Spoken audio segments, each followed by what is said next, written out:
आता पाहूया टॉप 9 मोठ्या बातम्या।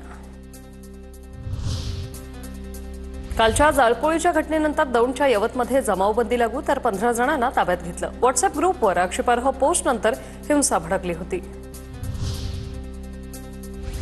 कुणीही कायदा हाती घेऊ नका, शांतता राखा।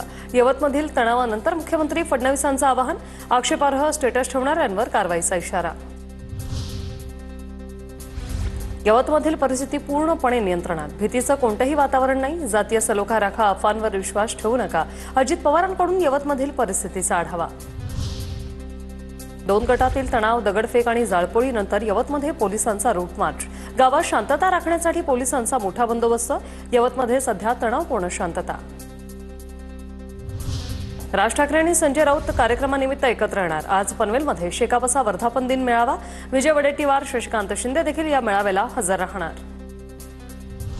ठाकरे बंधूंना शह देण्यासाठी भाजपचा गुजराती तडका। महाराष्ट्र राज्य गुजराती साहित्य अकादमीच्या वतीने गुजराती नाट्यप्रयोग। दरम्यान मनसे कामगार सेनेच्या मनोज चव्हाण यांचा विरोध, तर नाट्यप्रयोगानंतर नव्या वादाला तोंड फुटण्याची शक्यता। उपमुख्यमंत्री अजित पवारांचा आज रायगड दौरा। 9 वाजता सुनील तटकरे यांच्या घरी आगमन होणार, तर 11 वाजता माणगावमध्ये आणि 4:30 वाजता अलिबागमध्ये कार्यकर्ता मेळाव्याचं आयोजन।